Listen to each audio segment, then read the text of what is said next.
Bom, então, agora que a gente está gravando, eu só vou contextualizar as pessoas que estão assistindo com quem a gente está hoje e o que é que nós estamos fazendo aqui.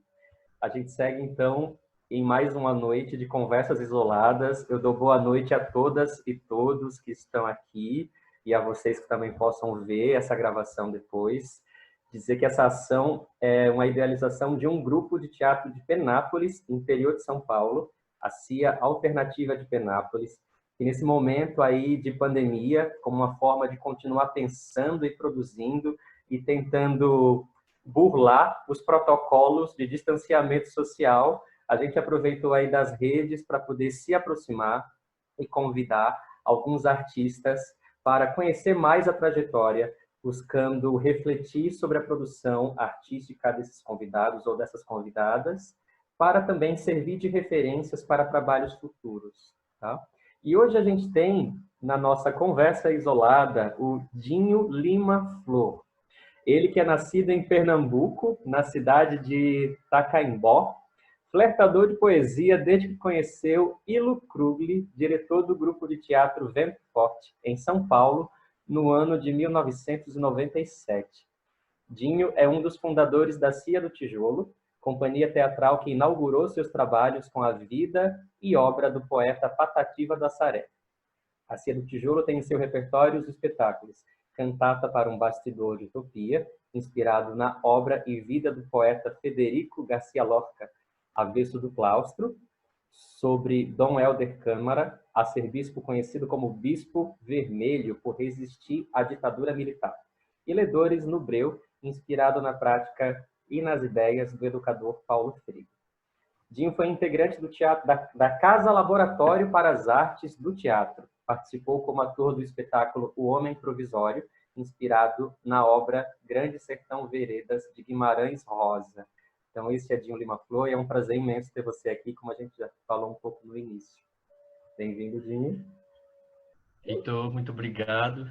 Queridos e queridas, obrigado. É bom estar nessa roda, nesse papo aqui, esse papo virtual, mas tem uma coisa do virtual que quando a gente faz entre amigos, a gente sente um calorzinho na tela, né? Porque a gente consegue dimensionar o que é uma amizade, mesmo na tela, mesmo com esse aparato e tal, mas a gente está entre uma roda, e uma roda, mesmo virtual, é uma roda. Estou bem feliz por estar aqui com vocês, Penápolis, ter amigos lindos por aqui, e vamos bater um papo sobre o que vocês quiserem, sobre o que eu quiser também, porque eu também não sou Mariana Paquá, né? E vamos dialogar, e vamos dialogar bonitamente, bonitamente. É muito bom. E deixo registrado aqui para todo mundo que, embora às vezes a gente deixe o microfone desligado por causa de ruído, fiquem à vontade para liberar o microfone, perguntar, comentar, trazer algo, né? De repente trazer uma poesia, né? Trazer algo, né? E a gente transforma essa conversa também num sarau, por que não? E aí, Dinho, a gente nessas conversas, a gente tem escutado muito, assim, os nossos participantes a respeito da trajetória, como eu falei, né? Eu acho que eu gostaria de trazer uma primeira pergunta, um primeiro norte aí, né? De a gente saber como foi que se deu o seu encontro com o teatro. Foi ainda em Pernambuco, se foi em São Paulo, tem a presença da poesia, né, no Ilo, mas como foi que se deu esse seu primeiro encontro com o teatro, com as artes? Boa demais essa pergunta, porque a gente sempre pergunta para as pessoas, a gente sempre vai ver as pessoas no teatro, os amigos nossos, os artistas, a gente fala, às vezes eu me faço essa pergunta, quando uma pessoa é curiosa em cena, onde essa pessoa pariu? Onde ela foi parida, né? Onde ela pariu o teatro, né? Onde começou o belisco do teatro? Porque o teatro, às vezes, precisa de um beliscão, né? E, às vezes, na infância, se alguém te belisca, ou se você enxerga uma pessoa, ou você enxerga uma trupe, ou enxerga um circo, você é beliscado. São experiências que beliscam, eu brinco assim. Na verdade, eu sou de uma família muito grande, como todo filho de nordestino mais antigo, porque minha mãe tem quase 90 anos, eu sou filho de mãe velha, Meu pai também tem quase 90 anos, eu tenho irmã que tem 70 anos, eu sou tio, meus sobrinhos têm 45 anos, a mesma idade que eu. A gente cresceu juntos e eu já sou tio, bisavô, enfim. É uma família muito grande. Meus pais tiveram mais de 15 filhos, né? Alguns morreram porque foi década de 50, de 40, de 60. E eu sou um dos últimos, né? Eu sou um dos últimos. E na minha cidade, Itacaimbó, sempre passavam circos.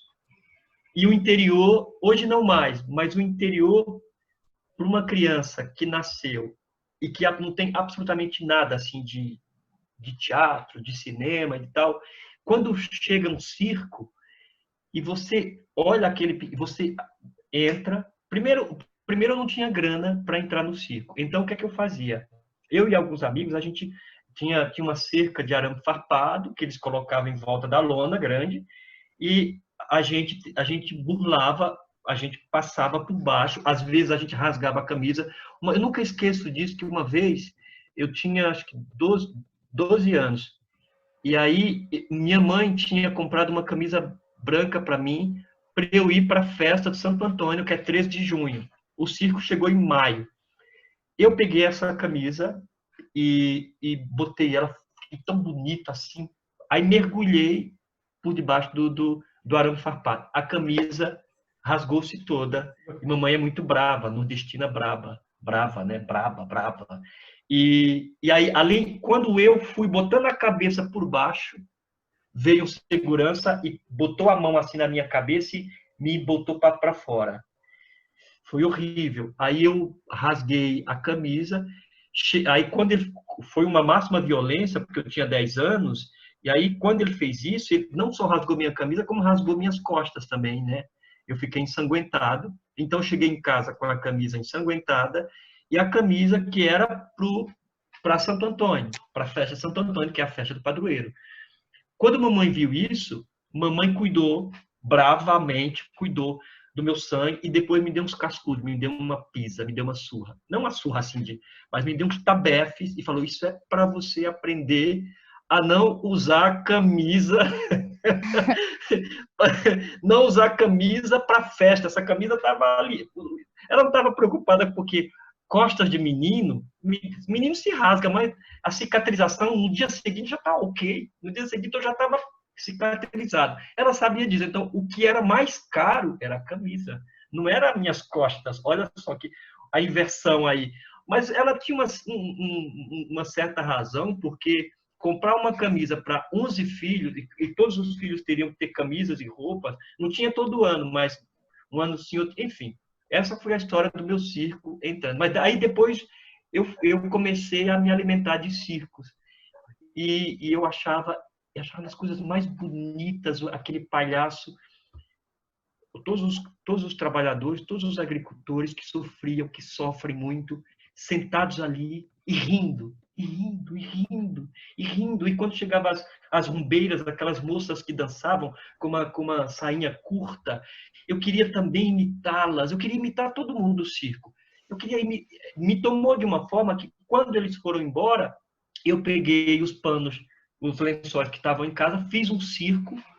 E aí, mamãe estava na roça e eu chamei um monte de menino e a gente saiu pela rua. Hoje vai ter circo, vai ter esse senhor, que hora?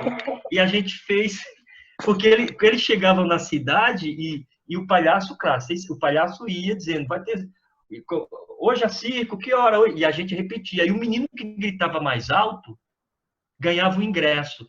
Eu era muito estridente, mas tinha umas pestes que tinha voz muito mais do que a minha. E eles ganhavam sempre assim um ingresso e eu me preparava para gritar mais. Hoje tem, sim, senhor, tem, sim, senhor. Mas mesmo assim eu era um dos últimos e nunca. Aí, olha só, aí o último circo que chegou, não, o último não, um dos que chegaram na minha cidade, pediu para que papai e mamãe emprestasse a eletricidade para eles e que eles davam 6 ingressos para a minha família. Aí eu consegui, entrava e então o circo, na verdade, me proporcionou assim uma constelação de olhares, uma constelação de, de arte. Eu não consigo, eu falava, meu Deus, será que eu sou capaz? Eu queria fazer isso. Eu queria ser palhaço, eu queria ser rumbeira, eu queria ser o apresentador, eu queria ser a lona, eu queria ser o arame farpado, eu queria ser a terra, eu queria ser tudo. E é tão engraçado porque eu lembro uma menina, nós éramos crianças, evidentemente, eu tinha 12 anos, uma menina, olha o nome da menina, Deus Ostanha, o nome dela, eu nunca esqueço, Deus Ostanha. Ela quis namorar comigo, eu nem sabia o que era namoro, porque menina do interior, eu tinha 14 anos, eu já tinha pentelhos, eu já tinha, né, eu já me masturbava, já fazia tudo que um menino de 14 anos felizmente precisa fazer. Felizmente é fundamental se tocar. É fundamental tocar o corpo, tocar os órgãos, tocar os orifícios, tocar os olhos, a boca. É lindo isso. É importante, porque depois você não fica uma presa do seu sistema moralista. Então é importante se tocar. E aí essa menina começou a querer namorar, ela sentava no meu colo e eu falava, Deus, Ostânia, faz isso não, eu tenho vergonha. Ela fala, poxa, eu sou do circo. Eu sou do circo. Eu nunca... E o có era muito bom. Eu acho, Dinho, eu sou do circo. Eu sento porque eu não tenho vergonha. E eu nunca esqueço disso, né? Foi a primeira pessoa que sentou no meu colo e eu morri de vergonha.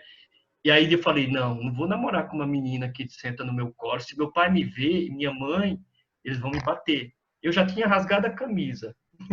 E meu pai e minha mãe, vendo uma menina sentar no meu colo, porque meu pai, ele era rezador, né? Ele era beato, ele rezava. Meu pai, 3 horas da manhã, acordava e ficava lá rezando, orando, e com uma tradição muito forte, assim, muito arraigada, era moralista, essa coisa do sertanejo empedernido, mas absolutamente amoroso, me beijava o tempo todo, meu pai. Eu sou o filho que mais pareço com ele, andando e tal, e ele falava assim, como a gente se parece, né, meu filho? É, papai, me dava um beijo, e, e era incapaz de dar um tapa no filho, assim. Ao contrário, uma vez que ele me deu um tabefe, um cascudo, ele foi, depois de 1 hora, ele foi na padaria, fez um café e botou um pão doce para mim com café. Meu filho, coma, você está magro. Era a desculpa dele. Coma. Aí eu já sabia. Quero não. O senhor bateu em mim. Meu filho, coma. Eu comprei 2, eu estou te dando um. Se você não comer, eu vou botar os 2 para você comer na sua boca. Era amorosíssimo, mas ao mesmo tempo tinha uma moralidade, tinha sabe, era essa coisa contraditória que tem esses homens que teve essa criação, e eu nem questiono, porque a sua, né, o seu crescimento, a sua vida foi assim. Ele não, meu pai nem minha mãe não teve outras janelas para enxergar outros horizontes. E como um monte de gente que não tem ainda no Brasil, é uma geração que não tem, mas uma geração muito linda, uma geração que é muito bela. Eu falo para minha mãe, mamãe, a senhora está tão velha. Ela fala, mais velhas são as estradas e tu anda nela.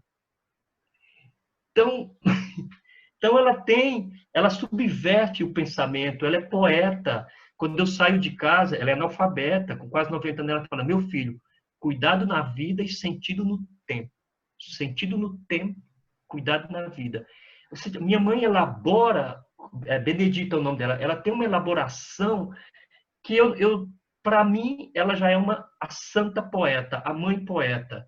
E eu converso muito, muito com minha mãe. Então, na verdade, estou falando um pouco da minha mãe, do meu pai, porque isso diz respeito ao meu crescimento. Então, o circo veio, e uma das coisas que eu queria dizer para vocês aqui que a gente está conversando aqui, desculpe eu estar monopolizando falando tanto, mas a Igreja Católica foi muito importante para mim.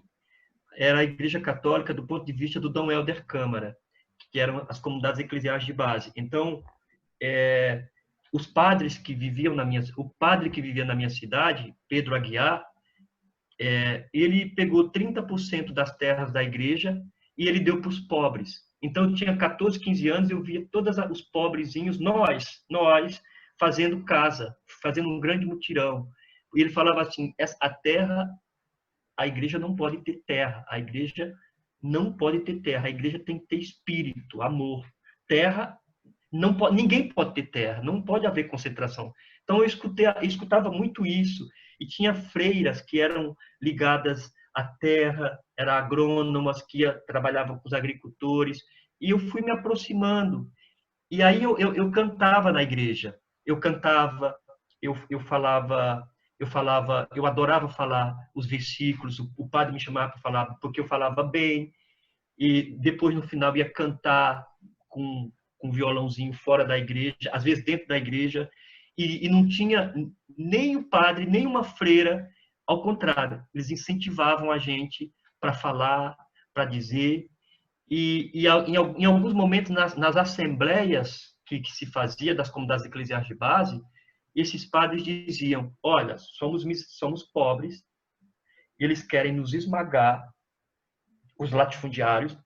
Vocês perceberam que eles têm quase toda a terra? Então, na verdade, eles traziam consciência social para quem estava lá. Eu era um menino que estava observando tudo isso, sem entender, sem conseguir desmistificar ainda o que eles estão dizendo. Eu até falei assim, eu até canto uma música assim que é: eu acredito que o mundo será melhor quando o menor que padece acreditar no menor. Eu acredito que o mundo será melhor quando o menor que padece acreditar no menor. E eu não sabia o que era isso. Isso é uma música do Dan Helder. E aí, uma certa vez, eu conversando com minha mãe, eu cantei isso para ela. Ela falou, meu filho, não é quando o menor que padece acreditar no maior?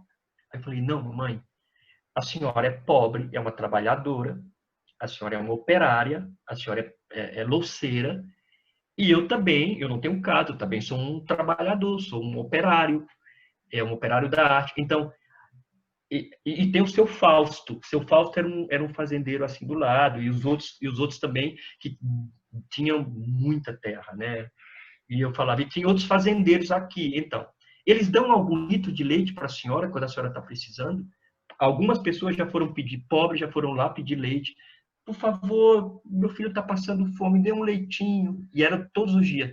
Eles fechavam as portas e diziam, morra, morra. É assim, a elite brasileira é assim, morra, morra os pretos, morra as mulheres, morra os pobres, não é assim? Morra os nordestinos, é assim. Não mudou nada, não mudou nada, mudaram-se os tempos. E aí eu falei assim para ela, ele é maior, assim, na sociedade, ele tem dinheiro, não é, mamãe? Meu filho. A senhora acredita nele ou em mim? Ela falou, é verdade, meu filho. Menor com menor fica maior na luta. Meu filho, que bom. Então, foi tão bonito assim essa reflexão com minha mãe, sabe? Eu acho que é isso, a gente tem que refletir, a gente tem que refletir com todo mundo, porque por mais que eu tenha falado que as pessoas têm uma pedra na cabeça, que parece que não consegue abrir, parece que sofre. O novo é uma ameaça absurda, as pessoas têm medo da descoberta. E a coisa mais bonita do mundo é uma descoberta. A coisa mais bonita do mundo é ser curioso. Por isso que a criança é tão revolucionária, porque a criança vai descobrindo, né? O Ilo Krugli, meu diretor do Teatro Vento Forte, era isso. A criança é curiosa e ela não tem medo e ela experimenta. Ela experimenta. E você é feliz na experimentação. E a gente vai crescendo e vai crescendo com cabeça capitalista, que você não tem que experimentar, você tem que lucrar. Você tem que ganhar dinheiro, você tem que ter a melhor casa, você tem que ter o melhor carro, você tem que ter o melhor emprego, você tem que ter a melhor poupança. E isso é melhor. Você tem que ler a melhor poesia. Você tem que ler Drummond, você tem que ler Euclides da Cunha, você tem que ler Conceição Evaristo, Maria Valéria Rezende, tantas mulheres incríveis. Você tem que dançar, você tem que ir ao teatro, você tem que ver, você tem que nutrir o seu simbólico, porque o simbólico é o que te dá possibilidade de você andar e ir ao encontro da utopia, sabe? E você lutar por uma utopia. é o simbólico. E por isso que eles matam tanto o simbólico. Por isso que porque se você mata o simbólico, se você mata a cultura, você mata essencialmente uma criatura que pode ser curiosa, pode ser potente, pode revolucionar. Então, eu falo para os meus amigos professores, uma coisa que eu amo muito, eu faço Ledores no Breu, né? Vocês sabem, inspirado em Paulo Freire, e os meus amigos professores vão muito ver o Ledores, colocam no vídeo. Eu fiz uma live agora, que foi muito importante, vários professores, Dinho, meus alunos, eu passei para os meus alunos assistirem, eles estão fazendo reflexões, eu vou mandar as cartas, as reflexões que eles fizeram. Então, por que não é importante isso? Porque o mais importante é você correr atrás de bens materiais. E eu não estou dizendo que a gente tem que ser pobre, ao contrário. A dignidade é fundamental. Todo mundo tem que ter sua casa digna, todo mundo tem que ter seu carro, todo mundo tem que ter o que quiser. Mas não matem o seu simbólico. Não mate a sua aspiração. Não mate o seu sonho. Não, porque se mata, você vira um autômato. É autômato, né, que fala, um robô. Você vira isso. E é fácil virar. É fácil, porque é muito... Gente, vocês não viram essa coisa lá em Blumenau? O prefeito lá, há uns 2 meses, não, acho que mais de um mês, abriu shopping. Nessa pandemia, a quantidade de gente que foi para o shopping, gigantesca. Eu fiquei... Agora Blumenau fechou, né? Porque o prefeito até está pedindo, pelo amor de Deus, para que as pessoas fiquem em casa. Por que o shopping?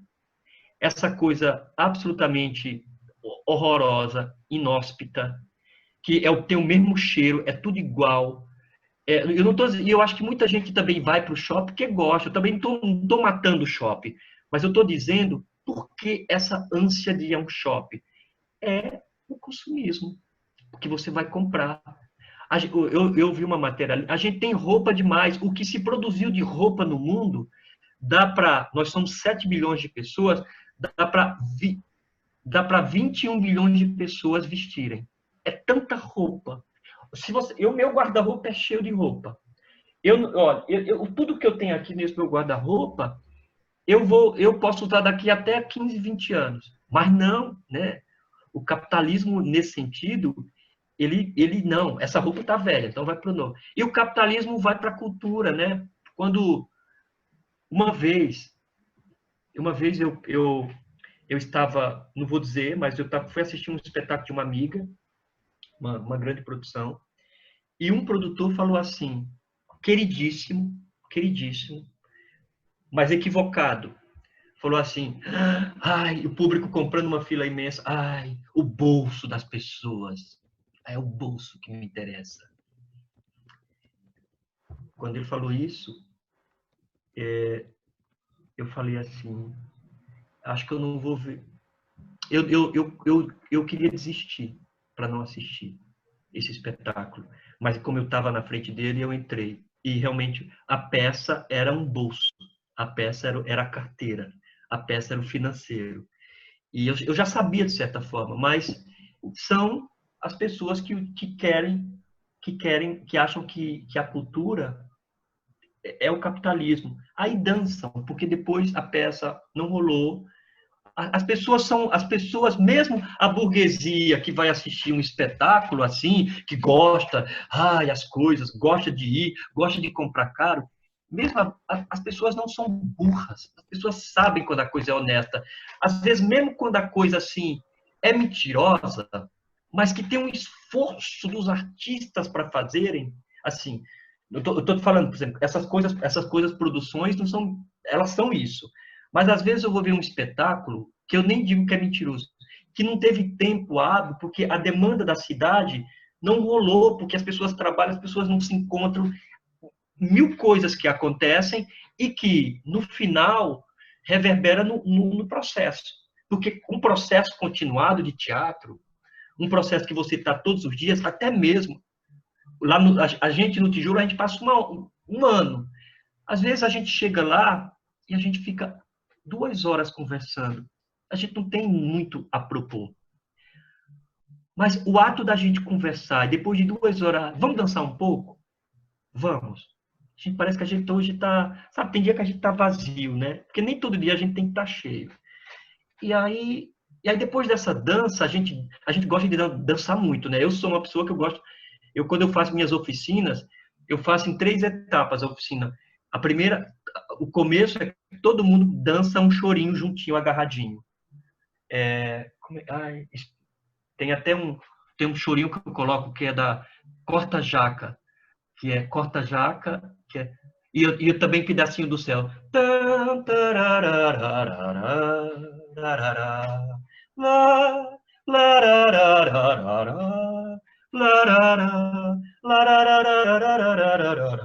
Eu boto as pessoas dançando.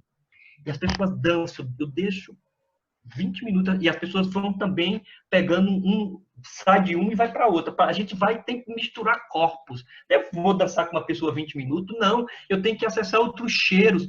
Porque o fato de você tocar numa pessoa, e não é nada sexual, ao contrário, é toque, é afeto. E aí eu faço isso no começo, na metade e no final. E aí, uma vez, até um moço, eu fui lá no Ceará fazer uma oficina, numa escola lá, fiquei 15 dias com ele. E um moço que era o moço mais bonito, né, gostoso, assim, e tal, de Fortaleza e tal, ele era muito metido, porque tinha um corpo muito bonito e porque tinha um rosto muito bonito, e eu me cago para isso, né? É muito bonito, um corpo muito bonito, mas naquelas ele tem igualdade igual a todo mundo. Eu nem. Aí depois. E ele era muito metido, ele era muito arrogante, assim, no jeito de dizer, porque ele. E aí eu fui desconstruindo ele. Eu fui, né? Que arrogância eu fui desconstruindo. O processo, o trabalho foi desconstruindo ele. Tanto que no final ele falou assim do curso, Dinho, professor, eu falei, professor não, Dinho, é, você, o trabalho me fez acessar outras camadas. Eu abraçava todo mundo. Tinha uma senhorinha que tinha 67 anos fazendo. E eu não brinco com uma pessoa que tem 67 anos, porque a pessoa tem 67 anos, é poderosa, tem história. Então, eu não vou, coitadinha, ficar lá no recanto. Eu boto a pessoa para dançar, para pular, eu deixo a pessoa sozinha. Às vezes, paro. Uma vez, uma senhora de 90 anos, no 82, que adorava Mário de Andrade, no Rio de Janeiro. Olha só, Heitor. Tudo bem eu continuar? Tá ruim? Vamos aí no fluxo. Vocês podem tá dizer. lindo. Uma vez, uma senhora de 83 anos lá no Rio de Janeiro, eu fiquei em cartaz lá com leitores, e uma senhora linda, linda, linda. Ela sabia toda a obra do Mário de Andrade, aquela do Rio Tietê, vários poemas do Mário de Andrade. E aí eu descobri isso no segundo dia. No terceiro dia, todo mundo fez um corredor e ela andava para lá e para cá dizendo poemas inteiro do Mário de Andrade. Foi uma experiência linda. E depois todo mundo dançou com ela e foi muito bonito, assim. Então, tinha esse moço bonito e tinha essa pessoa de quase 70 anos. A qualidade é a mesma. A pessoa que tem 70 anos vai mais devagar, mas tem uma energia. Olha, essa pessoa tem 70 anos, ela olha para o grupo como ninguém, porque a pessoa já olhou para a vida, a pessoa já pariu. Ela tinha parido 5 crianças, 5 crias, tinha neto, a pessoa gostava de teatro, gostava de poema, escrevia. Eu não brinco com ela, não. Eu falei, você vai ser um dos centros aqui. E tinha esse menino. Então, eu vendo que nos últimos dias ele dançava assim, de uma forma tão bonita. Ele se inteirou, ele falou, a conclusão, ele falou, olha, Dinho, cheguei aqui todo garboso. Eu falei, era óbvio, né? Todo garboso. E, no entanto, o trabalho foi tirando as minhas cascas. Eu fui tirando as minhas máscaras, as minhas máscaras, as minhas máscaras. Eu falei, todos nós temos máscaras. Eu tenho, você tem. É que, às vezes, a gente coloca demais. E aí nem a gente se enxerga. Porque se a gente tem uma quantidade de máscara que faz a gente se enxergar, dizer, aqui eu boto. Eu falei assim, tomando cerveja depois, com muito, eu não ia expor. mas você tinha máscara demais e você era você era um cascão, você era uma casca. E era difícil acessar você, porque você é um corpo bonito e você acha que todo mundo te paquera e você sacou que ninguém aqui estava te paquerando. A gente estava, desculpa, a gente estava cagando para o que você achava como beleza. A beleza aqui é outra história. A beleza aqui é você pegar um poema como essa senhora aqui, de 67, e disse lindamente. Mesmo sem ler muito, ela não sabia, mas o ato de não saber ler e lutar para ler, isso já é potente. Isso é muito mais rico do que uma pessoa. Então, e você que se acha todo assim, quando você foi ler um poema do Drummond, você, você ficou na forma. E essa senhorinha, ela ficou na medula da forma. Ela lutava para ter uma forma. Isso é muito bonito, isso é muito poderoso. Por isso que ela foi tão rica no processo até. Então, na verdade, é um pouco isso, né? Sim, me parece que esse relato que você traz, né, principalmente agora nesse momento, tem lugares de poesia e de teatro que vieram da tua experiência enquanto criança, do teu imaginário, né, que vai se constituindo enquanto curiosidade, né, esse contato com os padres, né, da linhagem de Dom Helder Câmara, e isso vem muito no teu na tua proposta enquanto artista, né? Na proposta da Ser o Tijolo. E aí tem os lugares do inconsciente do Willo Krugli, né? Do espaço do sonho, da poesia, desse corpo que precisa se libertar dessas amarras, né? E aí quando você traz esse lugar de tipo, tá tudo bem, a gente fica 2 horas batendo papo, porque ninguém precisa ser produtivo toda hora, né? Que é um pouco romper com essa lógica capitalista também dentro do sistema de produção teatral, que talvez engesse esse menino que acha que tem o corpo bonito, né? O que é corpo bonito, e acaba se engessando dentro de um formato de produção, né? Tipo, um grupo teatral tem que ser produtivo, então todo encontro a gente precisa sair daqui com uma cena genial, né? E isso me parece que é muito importante a gente refletir sobre isso, né? Enquanto prática de grupo, enquanto proposição artística, né? O que é que significa, né? Um corpo bonito, a vaidade do ator dentro de cena, né? Eu acho que um grupo de teatro ele produz qualidades e produz estética. Produz estética, produz discurso, consequentemente uma qualidade. E ele produz isso porque ele adentra no espaço de ensaio e no espaço de tempo e de hora que dá tempo ele descobrir o que ele tem para dizer. A gente tem muito para dizer. Eu acho que essas pessoas que estão participando, todo mundo aqui, artista, tem muito para dizer. Mas esse muito para dizer, se você constrói uma produção, a produção precisa de um tempo para se dizer. Se você não diz, se você não tem um tempo apropriado para se dizer, o que você diz é bom, mas ainda é manco, não se completa. Porque a diferença de um grupo de teatro é que um grupo de teatro, no meu ponto de vista, tem que trabalhar o coletivo. O grupo de teatro é coletivo. E não esquecendo o indivíduo, porque coletivo se faz com indivíduos. E todo indivíduo tem a sua singularidade. E o mais importante no grupo de teatro é você não matar as singularidades. É você mostrar o que cada pessoa tem, o matulão de cada pessoa. O que cada pessoa traz como experiência de vida. O cheiro que a pessoa cheirou na infância. O que a pessoa leu.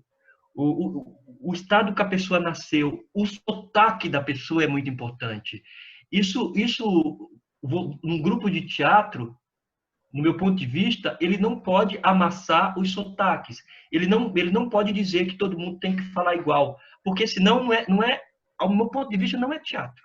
Porque, no meu ponto de vista, o teatro é você abraçar as diferenças e, mais importante, essas diferenças têm que estarem ligadas a um assunto.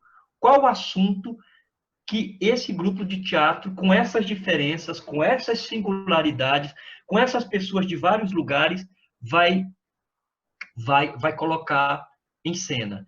Patativa do Assaré, a gente queria, o que é o do tijolo, a gente queria muito colocar Patativa, por quê?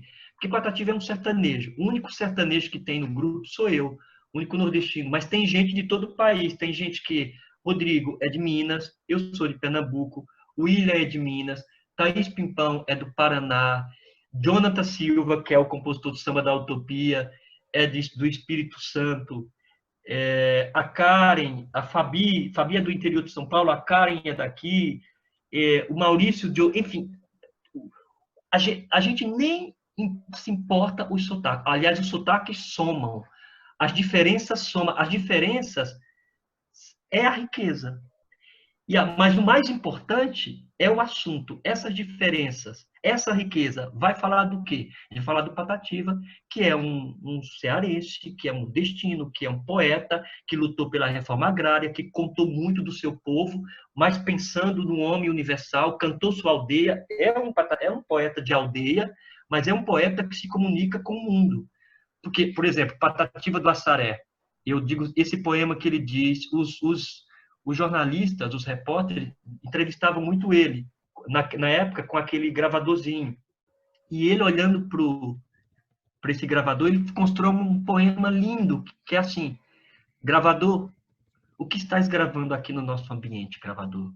Tu gravas a minha voz, o meu verso e o meu repente. Mas, gravador, tu não gravas a dor que meu peito sente.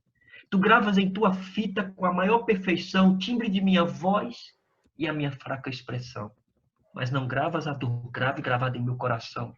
Tu és feliz, gravador, e ai de mim, o que será? Bem pode ser desgravado que em tua fita está, e a dor do meu coração, gravador, jamais se desgravará. Você veja a qualidade desse poeta. Você veja o que é esse poeta, que não é um poeta da sua cercania, do seu espaço, mas é um espaço sertão, mas é um espaço mundo, sertão mundo. Então, a gente pegou uma discussão. Não, Patativa é um gênio. Trabalhou, um cara que estudou só 6 meses, ele falava assim: eu não quero ler gramaticalmente, como muita gente faz por aí, não. Olha só. Muita gente lê gramaticalmente. Eu quero saber a vida da pátria. Eu quero cutucar a pátria, né? Isso você vê a natureza de a natureza curiosa. Ele não se contentou em ler o que está posto aí, a literatura capitalista posta ou a poesia capitalista posta. Ele não se contentou, ele fez a coisa dele porque ele teve uma curiosidade, e essa curiosidade trouxe o acontecimento da sua história, mostrou um acontecimento, mostrou a sua estética, uma curiosidade que mostrou sua estética, que é uma estética ligada à terra, uma estética ligada ao homem, ao ser humano, ao homem, à mulher, ligada aos direitos sociais e ligado à beleza e ligado à graça, porque Patativa é absolutamente engraçado, porque não é porque você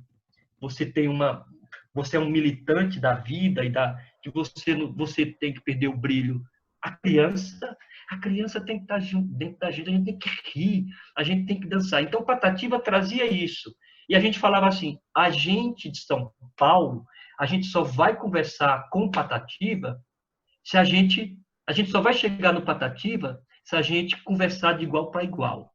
Nós sabemos o nosso lugar, mas se a gente fala: senhor Patativa do Assaré, o senhor tem essa obra poderosa, o senhor é o objeto da nossa pesquisa, é o centro, mas a gente tem muita coisa para dizer para o senhor. Olha o que a gente vai dizer para o senhor. A gente descobriu Caldeirão, e o senhor é desse tempo, então eu preciso falar de mim. Então, a gente é assim. Então, já que a gente é diferente, já que a gente é de outros estados, então vamos falar. Eu falo de Pernambuco, Thaís Pimpão fala de Maringá, Rodrigo fala de Minas, e tudo isso para a gente falar: senhor Patativa do Assaré, o senhor é cearense, então tem um monte de gente aqui que também é de outros estados. E o Espinho Fulô, aconteceu essa beleza que quem assistiu... Quando a gente fica em cartaz com o Espinho Fulô, se a gente fica em cartaz 8 da noite, 6 horas da tarde, já tem 40 pessoas lá. Eu lembro esperando. que a primeira vez que eu assisti o Espinho Fulô foi quando eu cheguei em São Paulo, em 2010. Eu assisti no Centro Cultural São Paulo.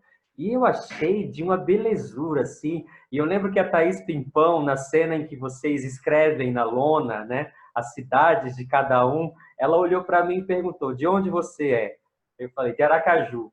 Ela veio escrever, eu escrevi naquela lona, e é esse lugar mesmo que aparece, né? Embora, né, tem essa questão da seca, daquela cena em que o Rodrigo faz, né? Que ele traz esqueci agora o nome do Mário de Andrade, né? De Andrade. Omni, né? Tudo isso, né?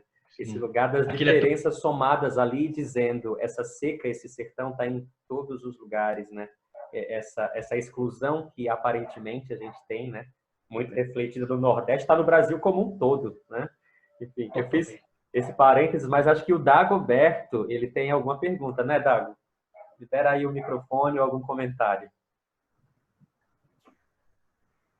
Ô, querido Dinho, como você está? Dagoberto Feliz. Bem, querido. Maravilhoso esse homem. Tudo bom? Oi, gente. A gente já está virando amigo, né? A gente já está todo mundo se encontrando toda hora. Que bom. E tem isso a ver com o que o Dinho estava falando logo no começo também. Oi, Helder, tudo bem? Então,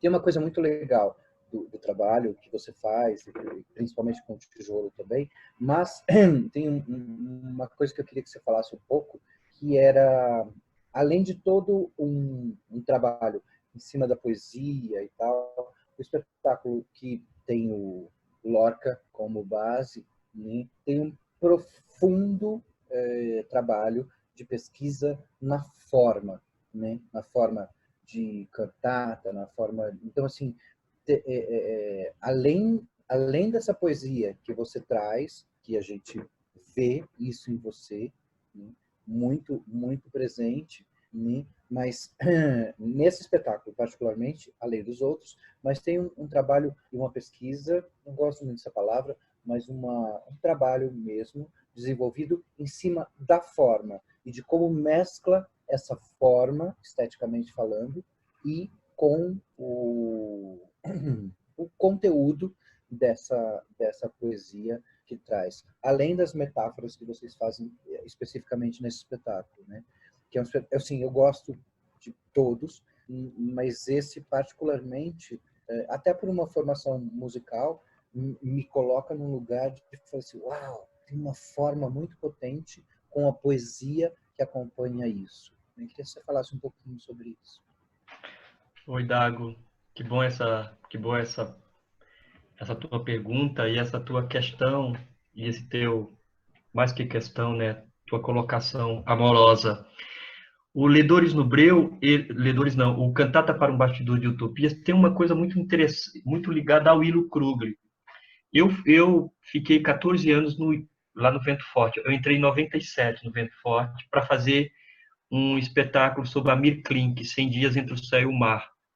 E foi foi tão bonito, eu não conhecia o Ilo, e aí estava tendo um teste, 97, que tem 23 anos, e aí ele falou, não existe teste, querido, não é teste, é amor pelo teatro, você vai se apaixonar talvez pelo tema, ou não se apaixone pelo tema, e você, enfim, você vê se você gosta ou não. Eu fiquei uma semana, me apaixonei. O Vento era muito interessante, porque você já chegava, então já tinha 8, 9 músicos, Márcia Fernandes, 2 flautistas, tinha um acordeonista, tinha um pessoal do Morro do Querosene, Ana Maria Carvalho, tinha o Marcos Coinha, a Andréia, eu lembro que tinha o Renato Vidal, era muito musical aquilo lá. E era muito bonito porque essa coisa de uma semana, esse encontro de uma semana, para a gente chegar até... Eram 30 pessoas. Era com música ao vivo. música ao vivo e ele dando informações. Então, o primeiro dia que falou foi sobre Garcia Lorca. Eu não conhecia Garcia Lorca e eu até o poema, o primeiro poema, Dago, que eu conheci do Garcia Lorca é esse aqui que eu vou dizer para tu. 7 corações tenho, mas não acho o meu. No alto da Serra Mãe tropeçávamos eu e o vento. 7 meninas de longas mãos me levaram em seus espelhos. Já cantei pelo mundo com minha boca de 7 pétalas. Meus navios de amaranto iam sem cordas e sem remos. Já vivi as paisagens de outras gentes. Meus segredos em volta de minha garganta, sem me der conta, iam abertos. 7 corações tenho, mas não acho o meu. Quando eu cheguei, que o Will falou, pega esse 7 corações, aí eu falei, que bonito isso, eu nem conheço, eu nem sei muito o que quer dizer, mas me entrou, sabe? Porque tem coisas que, né, você, a reverberação acontece, você joga uma pedra no mar e você vai vendo aquela pedrinha, o movimento da água do mar. E talvez eu fosse o último movimentinho quando a pedra, sabe? Quando reverbera. Depois de um certo tempo, eu falei, entendi. Isso foi o primeiro poema. E ele começou a falar de Lorca. E aí ele começava também a falar do Chile. E ele começou muito a falar de uma coisa muito importante, que quando Che Guevara foi morto, foi assassinado em 1967, vários artistas argentinos e vários artistas da América Latina começaram a fazer o caminho do Che Guevara. Ele fez o caminho do Che Guevara com o Teatro de Boneco. Ele e o Pedro, que eu acho que na época eles estavam juntos, eram companheiros, eram namorados um do outro. E aí os dois fizeram pela América Latina, por Peru, pela Bolívia, com teatro de boneca. Ele falava assim, às vezes eu deixava na prefeitura meu relógio de garantia, e que o prefeito falava, vocês vão ficar mesmo, não é vigarista? e ele deixava lá, e aí depois ele pegava. Então ele falava da América Latina, então era América Latina a paixão dele, e era Garcia Lorca. E depois de Garcia Lorca era Nise da Silveira. Nise da Silveira trabalhou com ele na Escolinha de Arte do Brasil. A Escolinha de Arte do Brasil é uma das coisas mais importantes que já houve neste país, assim, onde a interdisciplinaridade era teatro, era música, era tudo. E eu conheci lá no Rio de Janeiro, teve uma em Recife também, uma em Porto Alegre. Ele falava e quem fundou a Escolinha de Arte do Brasil foi Augusto Rodrigues, que é o tio do Nelson Rodrigues, que é uma família muito importante, né, esses pernambucanos, os Rodrigues, né? Então ele falava da Escolinha de Arte, das ditaduras latino-americanas, do Javier Villafañe, que é um poeta, e do Garcia Lorca. Garcia Lorca, muito, muito, muito. Enfim, eu passei, fiquei lá, fiz esse espetáculo, foi bonito demais, eu fiz o Amir Klink, foi muito importante para mim. Eu falei, oba, é aqui que eu fico. Já que o velho falou, fica, você pode experimentar aqui, querido, esse espaço inteiro aqui pode ser seu. E eu fiquei 14 anos lá respirando. E o Ilo falava de um espetáculo chamado Mariana Pineda, que era o espetáculo que o Lorca fez. Mariana Pineda foi assassinada porque não delatou, né? Não delatou os republicanos. Isso é antes da Guerra Civil Espanhola. Ela foi assassinada na Andalucia e virou uma heroína porque uma figura que preferiu ser morta ao delatar os companheiros. E o Lorca, com 21 anos, escreveu esse poema para ela, Mariana Pineda. E o Ilo sempre queria fazer esse texto para criança.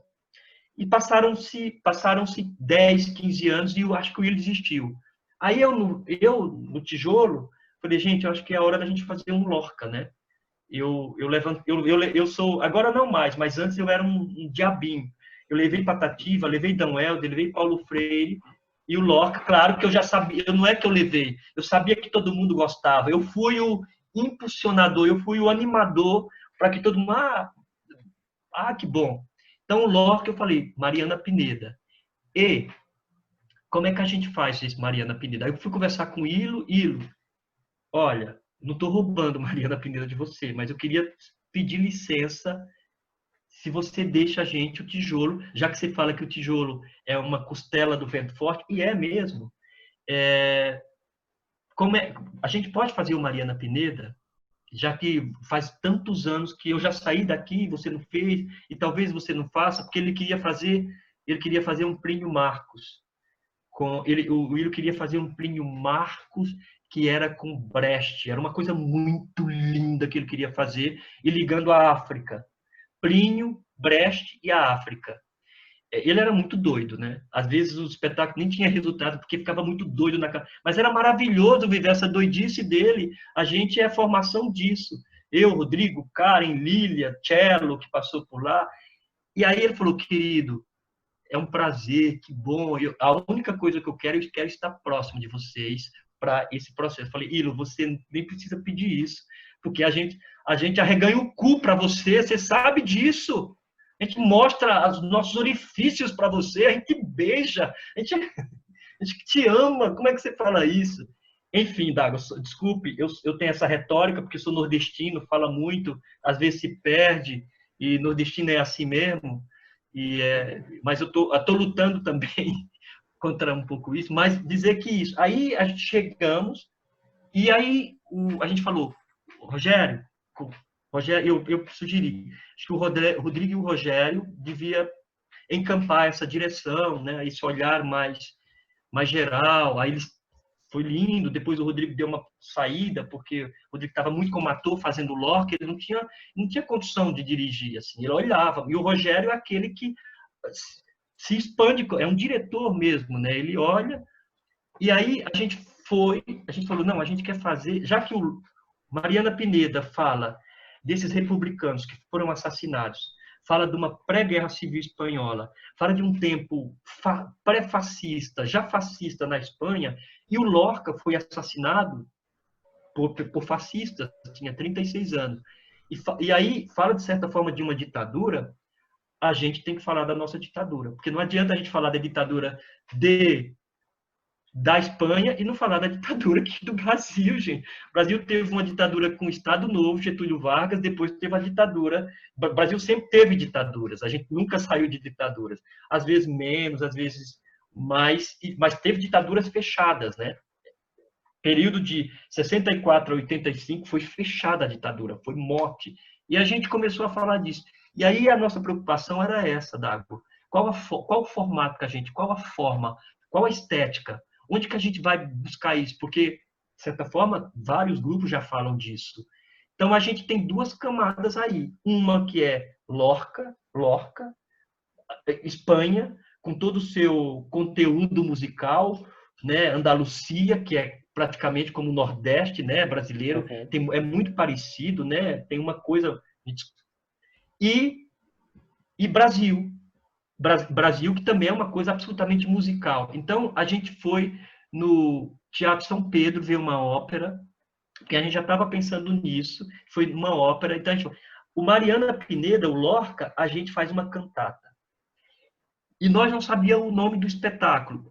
E tinha uma coisa assim que eu não estou mais fazendo isso, mas o período que eu fiz foi muito importante. Os nomes, Cantata para um Bastidor de Utopias, eu cheguei num dia e falei, olha, gente, eu tenho a sugestão de Cantata para um Bastidor de Utopias. Porque a gente vai fazer uma cantata, se não é, mas é parecida, a gente vai ser todo mundo vai cantar, e a gente vai tentar botar todo mundo para cantar também. Claro que não é esse formato de uma cantata, mas é uma cantata popular. E bastidor, a gente vai brincar com o público, vendo o espetáculo se armando, né? Todo mundo entra no escuro. E Utopia, que é o nosso alimento, né, Dago? É o alimento da gente, né? Senão a gente morre. E é um alimento, é a cesta básica diária nossa, é a utopia. E aí a gente foi vendo essas coisas, a gente foi vendo óperas, a gente foi vendo brincar com essas duas qualidades, brincar com a Andalucia. Então, a Andalucia a gente faz nesse mini palco que é em cima, e no Brasil, que é a nossa história, aí a gente sai daquele palco e a gente vai para dentro. A gente se mistura, a Karen vai ser a mulher do Lamarca, que foi assassinado. Eu fui Manuel Fiel Filho, foi um operário assassinado. O Rogério foi morto. O Rodrigo é o Lorca, Lília Mariana Pineda. Só o Lorca e a Mariana Pineda continuam Lorca e a Mariana Pineda. E o resto são os representantes que foram assassinados no Brasil. E aí a gente falava, então esse formato é isso, a forma é essa. Esse palco, essa cantata aqui no palco, representa Ana Luzia, representa Garcia Lorca, representa a Espanha, a história dela, e quando a gente adentra, a nossa cantata é brasileira. E aí deu super certo, né? Essa linguagem, essa estética de cruzando Andalucia com o Brasil, os personagens que o Lorca apontou, que é a Mariana Pineda, e os personagens que têm uma importância histórica na ditadura do Brasil. E aí a forma ficou isso, ficou uma forma, e essa forma veio porque a gente assistiu, de certa forma, algumas óperas no São Pedro e muitas dentro em casa. A gente assistia junto, no telão, assim lá, e aí chegou isso. Chegou dessa forma, nesse conteúdo de forma. Uhum. Não, tinha uma coisa muito bonita, exatamente, que era essa apropriação e essa adaptação à forma, à cantata, e ao mesmo tempo colocando a história do Lorca, a história do Brasil e a história teatral, Sim. brincando com a forma. Era muito bonito de ver mesmo, né? E eu vou ter que sair porque tem outra live, tá? A coisa tá animadíssima e tal, mas bem. Desculpa. E tem uma coisa muito legal que você está falando, Ilo, talvez um dos momentos mais bonitos que eu já vi na minha vida, de assistir espetáculos. Era um espetáculo que eu assisti no Horto Florestal, lá em Santos, do Ilo. Eu não vou saber o nome do espetáculo, que era Chaves, as Chaves. As quatro chaves. As quatro chaves, isso. Que era uma das coisas mais lindas, um dos momentos mais bonitos que eu vi, que acompanha o teu trabalho também, que era no final, depois de muita coisa acontecer, as pessoas construíam, criavam, pariam pães, era lindo, e era uma coisa muito legal, porque ia formando uma roda no final, com todas as pessoas, e os atores, pelo menos na apresentação que eu vi, os atores saíam e deixavam a roda só com os espectadores, só com o povo, né?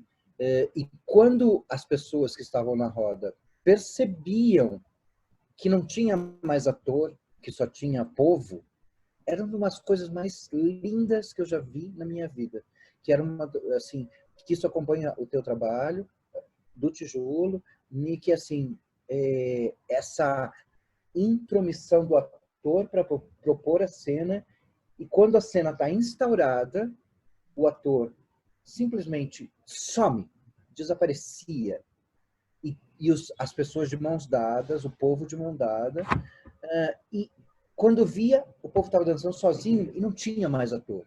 Era uma coisa deslumbrante, deslumbrante. Que bonito. Mas, Dagos, eu sei que você está indo embora, eu queria dizer um poema para tu, dessa peça, que é um poema do Frei Beto, que eu digo muito. Eu vou tentar lembrar, ele é grande. Não é grande, ele é pequeno, mas faz tempo que eu... Mas eu queria falar isso para tu, porque eu acho que ele é tão bonito, eu falei ele na peça, que é... Deixa eu ver. Há em mim uma legião de auroras. Nem sei como nessa alma curvada floresce tanta luminescência a cegar os olhos do espírito. É como estar sedento frente ao mar. Água, muita água. E, no entanto, dela não se pode beber. Só contemplar a pele ondulosa do planeta, essa voracidade oceânica que devora todos os meus sonhos. Por mais que eu resista, a aluvião me corrói por dentro. O mundo lá fora, o mundo lá fora, o mundo lá fora engrenado em suas cobiças, e essa luta insana pela sobrevivência animal, e eu aqui, dentro desta live, dentro dessa reunião com os meus amigos, tentando me abrigar do frio que faz dentro de mim.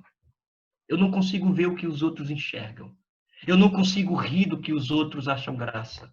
Eu não consigo deixar de ser desconfiado, taciturno, porque são muitas as minhas cismas. Por exemplo, uma cisma. Eu recolho fechaduras. Fechaduras, é óbvio, serve para fechar. Porque o ser humano não suporta a transparência. Precisa sempre se cobrir de pelo, máscara, teto, muro, porque a nudez é uma arte que exige talento. Ainda que duas pessoas fiquem entregues às infinitas possibilidades do jogo erótico, não significa que essas pessoas estejam nuas. Essas pessoas estão despidas, porque a nudez é outra coisa. A nudez é enfiar a faca até o cabo, arrebatar a lua com as mãos, destampar todos os recônditos da alma. Se nem suportamos ficar nus diante de nós, quanto mais diante dos outros. Por isso, as fechaduras deveriam ficar de língua recolhida. Frei Beto.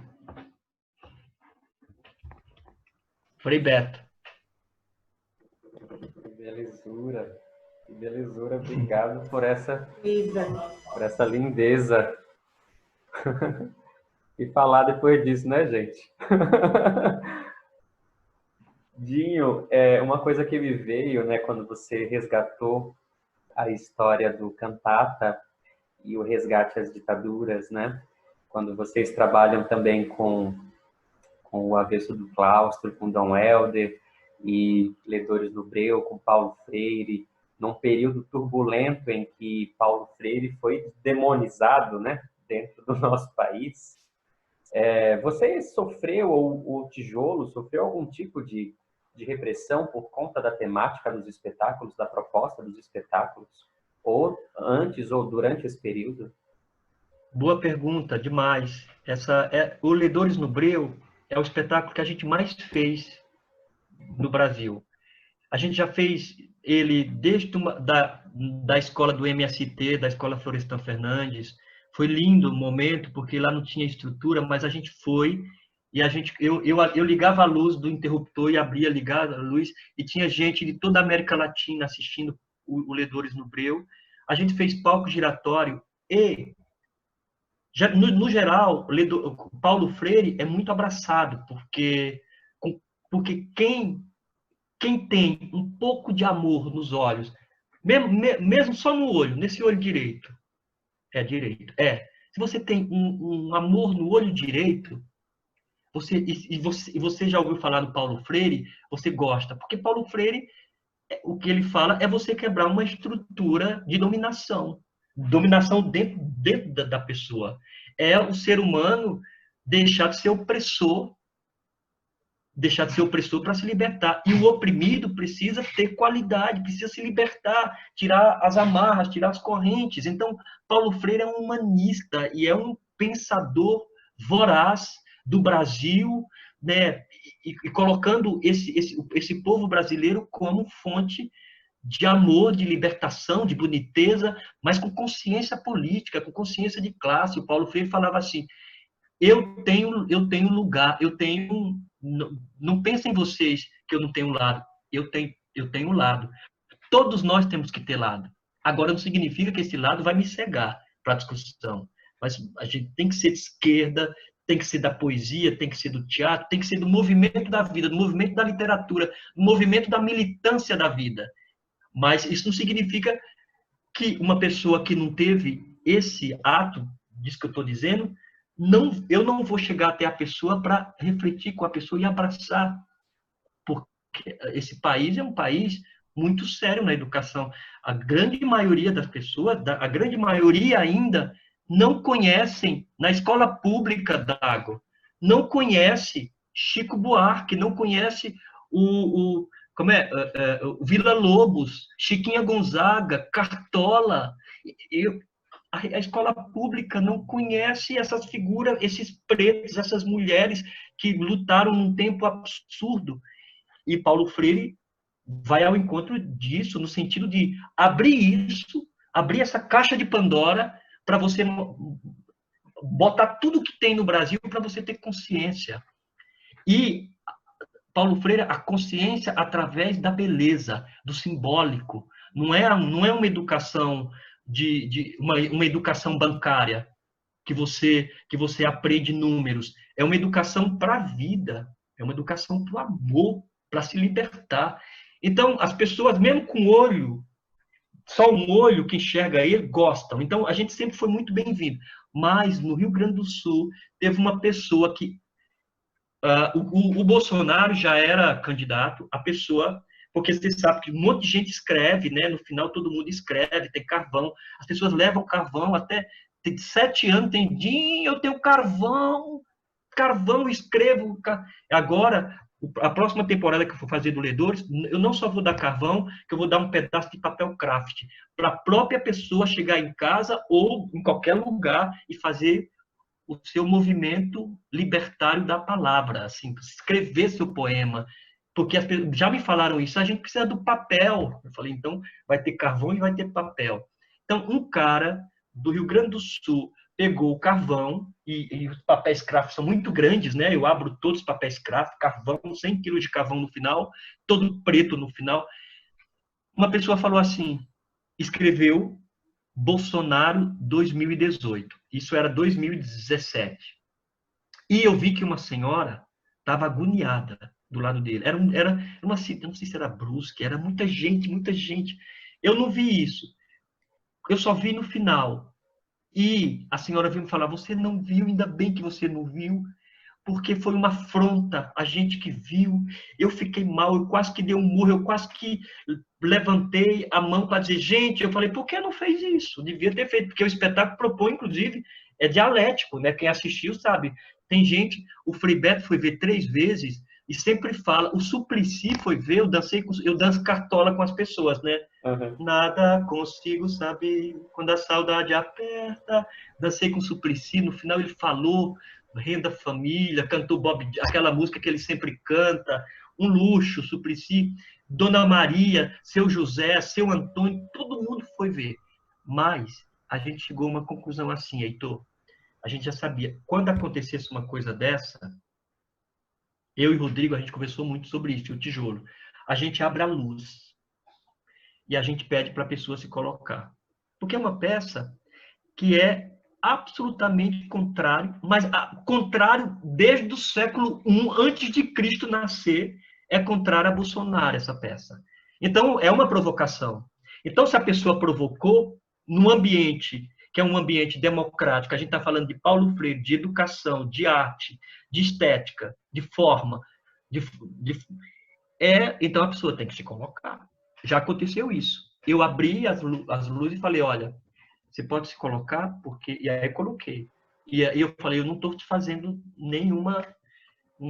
Eu apenas quero levantar a discussão. Por que você... Eu acho que foi num estado que também uma pessoa colocou um nome de uma figura abjeta. Eu falei, eu só quero... Como é dialético esse espetáculo, e Paulo Freire o tempo todo é isso, por que você colocou isso? E eu falei, olha, juro por Deus, eu estou colocando que você se coloque aqui. A pessoa saiu berrando, me chamando de comunista, e eu fui e a gente foi aplaudidíssimo. Porque não fui eu que fui aplaudidíssimo, foi um que a gente conversou, foi um pensamento que a gente teve que foi aplaudido, porque como se coloca Bolsonaro e você passa incólume no espetáculo, não diz nada. Então, que tipo de espetáculo você está fazendo? Uma pessoa coloca uma pessoa escreve Hitler, Mussolini, Bolsonaro, sabe? E escreve o nome dos ditadores no Brasil, né? Esse ditador, o Médici, e você não diz nada. Então, que dialética você propõe? Evidentemente, eu estou falando isso porque o espetáculo propõe essa dialética, né? O espetáculo, as pessoas escrevem, as pessoas falam. Se é um espetáculo fechado e que não tem essa estética, eu imagino que os artistas fiquem agoniados, sofrendo, mas não conseguem, né? Mas o Ledores perpassa por esse movimento aberto. Então, aconteceu isso. Então, era muito lindo. Todas as vezes que a gente abria para uma pessoa, a pessoa covardamente ia embora e xingando a minha mãe, xingando minha bisavó, xingando todo mundo, xingando.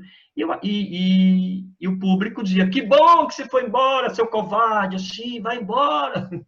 Aí você tem apoio, né? Ô, Dago, o artista é lindo, porque o artista tem apoio do público, né? Isso é lindo, o público compra, vem com a gente. É tão bonito que eu fico tão, tem momento que eu choro, assim, quando acontece aquele momento, um chamariz, esse chamariz, a grande água, é que é um chafariz, não é nem um chamariz, é um chafariz, onde a água que cai do chafariz molha todo mundo, molha todo mundo. É uma água coletiva.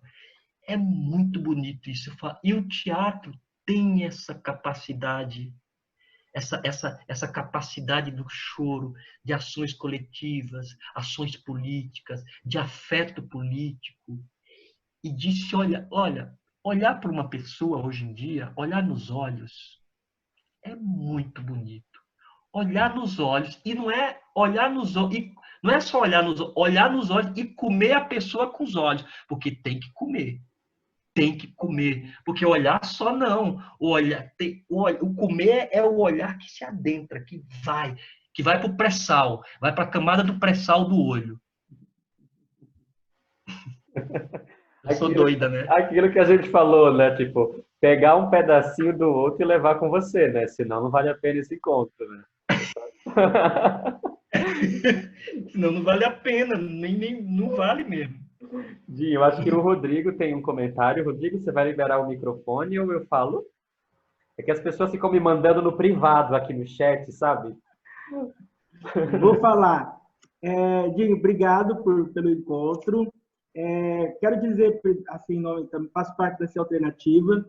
E esse grupo surgiu, acho importante colocar isso também para você, em 2015, 2014, se eu não me engano, vocês vieram apresentar concerto de Espinha e Fulô em Araçatuba. E nós estávamos no técnico de teatro e nós fizemos uma caravana de carro, matamos aula e fomos assistir.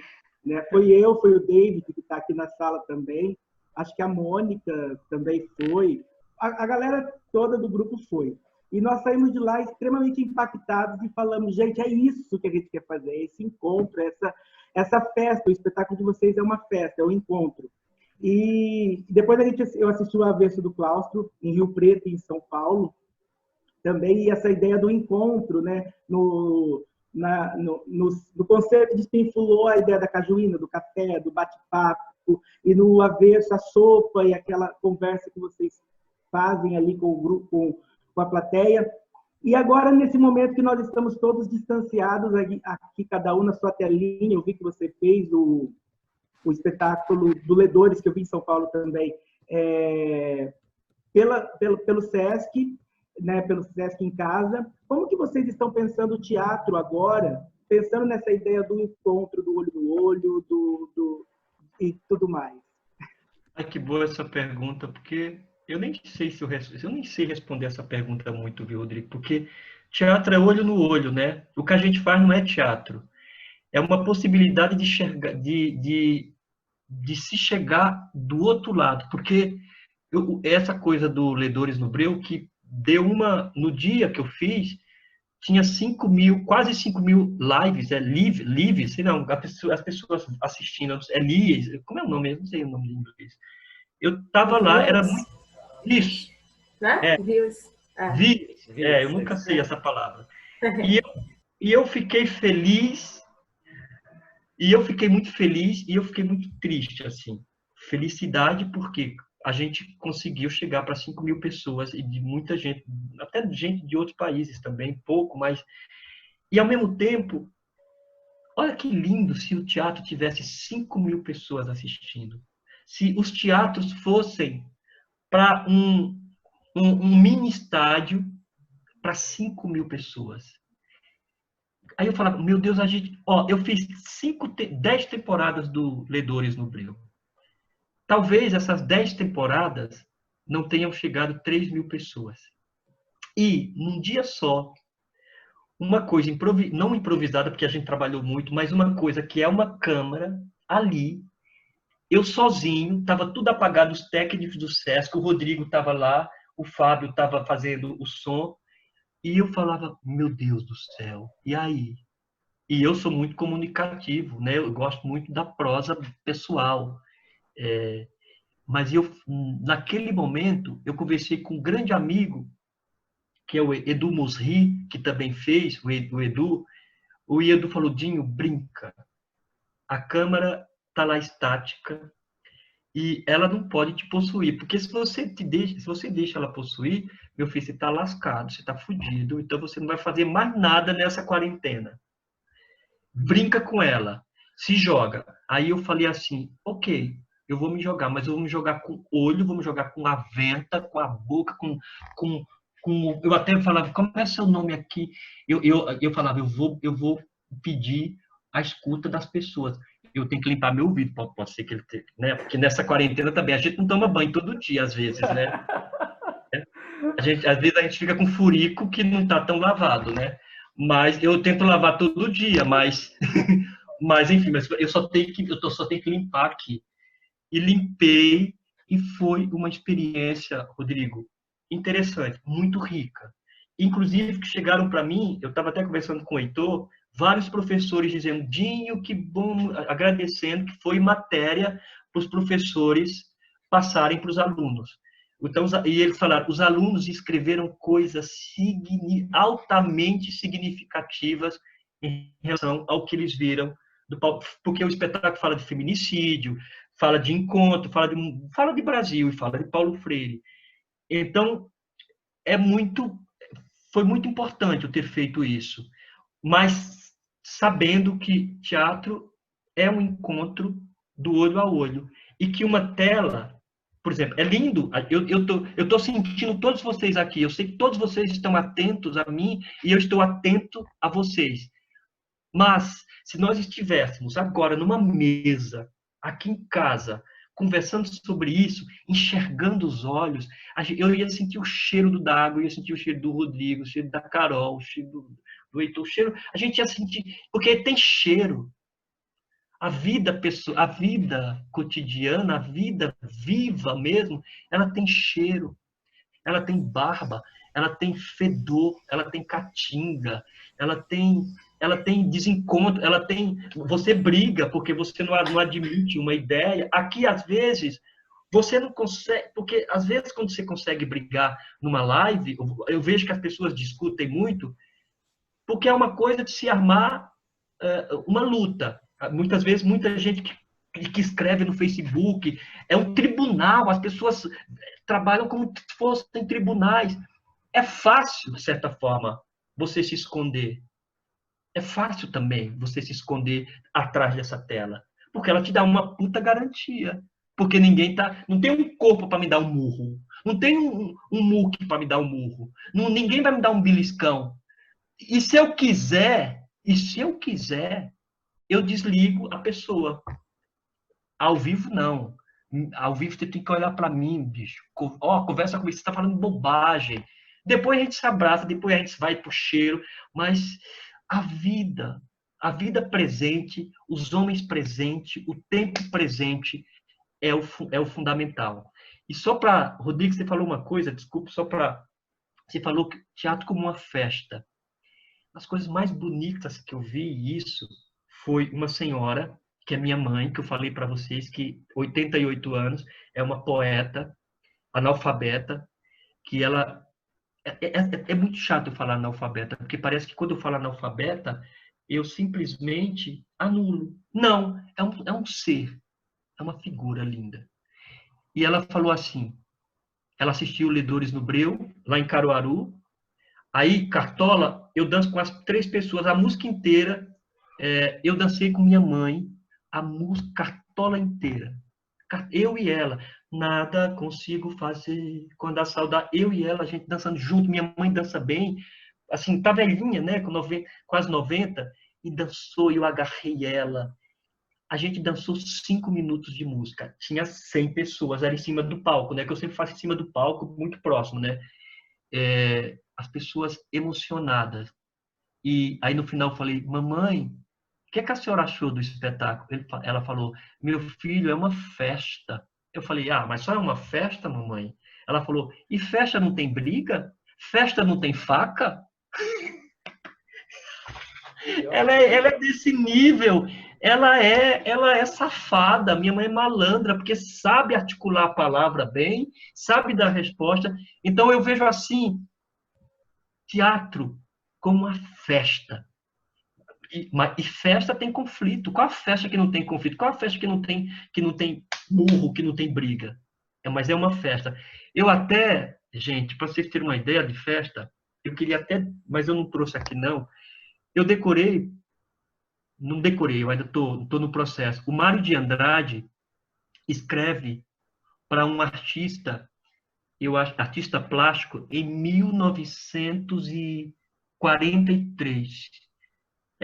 43. São 77 anos essa carta do Mário de Andrade. E deve ser um artista plástico aqui de São Paulo que a gente imagina, quem sabe, que ele fala assim, meu caro B, ele não dá nomes, né?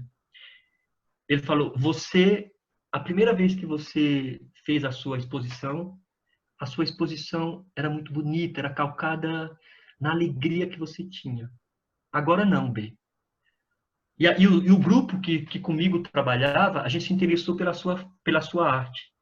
Agora você está muito preocupado com os problemas econômicos do mundo, com as vaidades econômicas do mundo.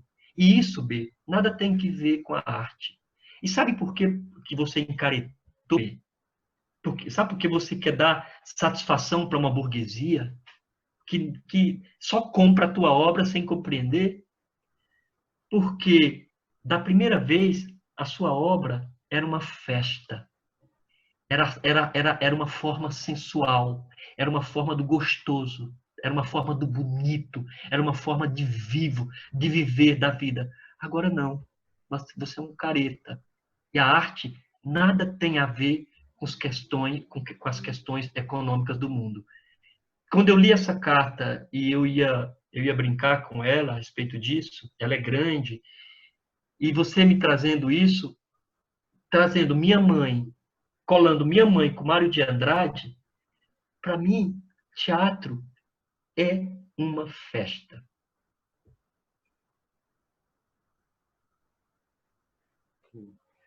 Por falar em festa, Dion, você tem o microfone solto, alguém quer fazer um comentário, é isso? Não? Eu queria falar. Ótimo, ótimo, ótimo. Vai lá, Carol. Eu acho que dentro das coisas que tenho vivido enquanto estudante de teatro, né, e atriz em formação, eu me alimento muito das tuas palavras há muito tempo, muito antes de você saber quem eu era. Inclusive, na universidade, já fiz pesquisa sobre a Companhia de Tijolo, com Maria Clara Camarote, não sei se você conhece, mas levei vocês para uma disciplina minha, porque desde que conheci em 2015, lá no Esmil, no Teatro Esmil Borba Filho, aqui em Recife, que eu saí encantada e eu disse assim, tem alguma coisa aí que conversa comigo. E é verdade. Eu também me nutro desse simbólico, a minha perspectiva também vai nesse lugar. E aí penso, hoje eu estou como estudante fazendo um experimento cênico e refletindo muito sobre essa questão de nada substitui o encontro. Nada. Nada substitui, porque o encontro é risco. E esse risco a gente não tem aqui, porque a gente desliga, a gente até cancela, né? Que é uma expressão que eu não me agrado, cancelar as pessoas, a gente cancela hoje. E no ao vivo isso não acontece, mas a gente foi separado, né? As peles não estão juntas. E aí eu estava refletindo muito sobre isso, assim. A minha sala virou um cenário, assim. Eu estou apresentando esse experimento e aí eu penso, enquanto atriz, como é que isso chega até o outro? E aí eu vi a sua apresentação dos ledores, porque eu realmente acompanho vocês, e eu disse assim, tem muitas coisas que quando eu estava no teatro eu sentia, mas era de forma diferente. A minha relação com o outro é diferente. Por exemplo, eu vejo a plateia chegar, vendo os nomes subindo. Entende o que eu falo? E não sabendo que eles estão lá, porque o que me protege é o personagem no teatro. Mas aqui, dentro da tecnologia, o que me protege é que eu posso desligar a qualquer momento. A minha internet pode cair. Eu até costumo dizer, a internet é o tal ônibus que a gente levava para chegar ao teatro. É dentro disso, era só um comentário assim, do que fez refletir o que você disse. E dentro de acreditar que a política também, o que é mais afetivo do que a política, né? O que é mais poético, assim. Eu percebo que a gente pode levar questões com essa delicadeza, que eu sinto quando vejo vocês estarem em cena pulsando. É dentro do mundo do que eu acredito. É mais um comentário do que pergunta. Ai, que bonito. Olha, Carol, que bonito você tá... Gente, tu falou uma coisa... Como é? Encontro é risco, né? É bonito. É porque é ferida, né? Isso é um haikai lindo, né? Encontro é risco, né? É isso, né? Por isso que o teatro é esse risco permanente, né? É desde da gente, ator, naquele dia não dá certo, mas o público ser cúmplice. É desde o dia que o espetáculo rolou lindamente e que reverbera no próximo processo. São os riscos, né? E você falou uma coisa, cancela, né? A gente cancela hoje live. Mas tem uma coisa tão louca que eu também acho, que a língua portuguesa é muito bonita, né? Porque a gente imagina, a gente tem Hilda Hilst, Conceição Evaristo, Drummond, e a gente fala, claro, a gente é colonizada, então tudo é inglês, né? Então, o teatro é essa arte do encontro e arte do risco. Como a vida é a arte do encontro e a arte do risco. E aí, querida, eu vou ler um poema para tu, já que você falou, e aí eu gostei, estou lendo assim, e eu queria ler Conceição Evaristo para você e para vocês, que eu gosto muito. Antes disso, eu vou ler um poema, 2 poemas sobre a poesia, tá bom? Ou, não, talvez eu termine com esses, que eu vou ler uma poeta pernambucana chamada Patrícia Naia,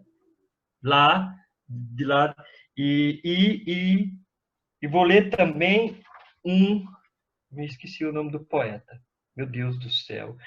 O poeta do Poema Sujo, do Poema Sujo, ele morreu, ele era maranhense, gente, que ele tem ele parecia cara de senhora, era um cabelo assim liso, ele morreu tem uns 3 anos. Ferreira Goulart. Ele tinha cara de senhora, né? Sempre. Era um homem senhora. Sim. Achava lindo ele. Homem senhora. Mas aí eu deixo para o final. Mas eu vou ler isso aqui dela, que isso é lindo. Conceição Evaristo. Quando eu morder a palavra, por favor, não me apressem. Quero mascar, rasgar entre os dentes a pele, os ossos, o tutano do verbo, para assim desejar o âmago das coisas. Quando o meu olhar se perder no nada, por favor, não me despertem. Quero reter no adentro da íris a menor sombra do ínfimo movimento. Quando os meus pés abrandarem na marcha, por favor, não me forcem. Caminhar para quê? Deixe-me quedar. Deixe-me quieta na aparente inércia, Nem todo viadante anda estradas. Há mundos submersos que só o silêncio da poesia penetra. E tem outro aqui dela, da Conceição Evaristo, que eu gosto muito também. E eu vou ler, eu queria falar esse poema para vocês aqui, rapidinho. Esse é lindo. O Elefante de Drummond. Eu adoro esse. Fabrico um elefante de meus poucos recursos. Um tanto de madeira tirado a velhos móveis, talvez lhe dê apoio. E o encho de algodão, de panha, de doçura. A cola vai fixar suas orelhas mansas, pensas. A tromba-se a novela. É a parte mais feliz de sua arquitetura. Mas há também as presas dessa figura pura, dessa matéria pura que não sei figurar. Tão alva essa riqueza a espojar-se nos circos sem perda ou corrupção, e a por fim os olhos, onde se deposita a parte do elefante mais fluida e permanente, alheia a toda fraude. Eis meu pobre elefante pronto para sair à procura de amigos, no mundo enfastiado que já não crê nos bichos e duvida das coisas. Ei-lo, massa imponente e frágil, que se abana e move lentamente a pele costurada, onde há flores de pano e nuvens. Alusões ao mundo mais poético, onde o amor reagrupa as formas naturais. Vai o meu elefante pela rua povoada, mas não o querem ver, nem mesmo para rir da cauda que ameaça deixá-lo sozinho. Ele é todo graça, embora as pernas não ajudem, e seu ventre balofo se arrisca a desabar ao mais leve empurrão. Mostra com elegância sua mínima vida. E não há na cidade alma que se dispõe a recolher em si desse corpo sensível a fugitiva imagem, o passo desastrado, mas faminto e tocante. Mas faminto de seres e situações patéticas, de encontros ao luar, no mais profundo oceano, sob a raiz das árvores ou no seio das conchas, de luzes que não cegam e brilham através dos troncos mais espessos. Esse passo que vai sem esmagar as plantas no campo de batalha, à procura de sítios, segredos, episódios não contados em livro, de que apenas o vento, as folhas, a formiga reconhecem o talhe, mas que os homens ignoram, pois só ousam mostrar-se sob a paz das cortinas a pálpebra cerrada. E já tarde da noite, volta meu elefante, mas volta fatigado. Ele não encontrou de que carecia, mas volta fatigado. As patas vacilantes se desmancham no pó. Ele não encontrou de que carecia. Ele não encontrou o de que carecemos, eu e meu elefante, em que amo disfarçar-me. Exausto de pesquisa, caiu-lhe o vasto engenho como simples papel, a cola se dissolve, e todo o seu conteúdo de perdão, de carícia, de pluma, de algodão, jorra sobre o tapete qual mito desmontado. Amanhã recomeço. Drummond, Carlos Drummond de Andrade. É bonito demais, né? O ato, né? É lindo esse poema. Constrói, fabrica, nada dá certo, mas amanhã é o risco, mas é o risco, né? O encontro é o risco, né? Ele é cancelado na rua. Exato. Mas no dia seguinte. Ele está marcado, não tem como. Ele não vai embora. Além de ser risco, é ferida. É ferida, que lindo. É ferida. É isso. Ai, que bonito. Dinho, acho que o Edmar aqui tem uma pergunta para você.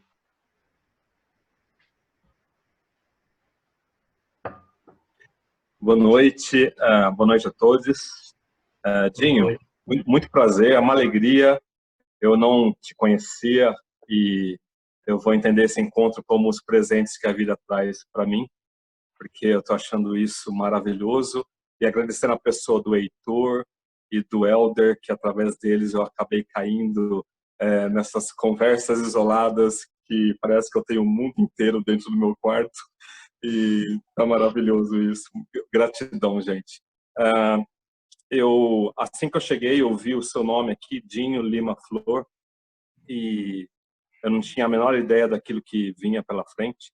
E na medida que você começou a se expressar e a falar, eu me senti entrando num jardim que quanto mais você falava, mais dentro desse jardim eu entrava e as flores mudavam e várias flores e você falando, e era um jardim que ficava cada vez mais colorido, cada vez mais bonito, mas em nenhum momento sem perder os espinhos. Então, e ficou sempre muito marcante, percebendo eu passeando por esse jardim, Dinho Lima Flor.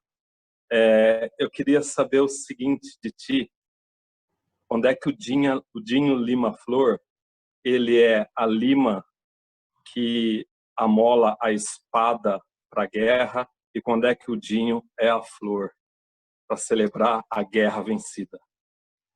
Que bonito, menina, essa... Rapaz, tu é danado, é? Menos que você, bem menos que você. Te garanto.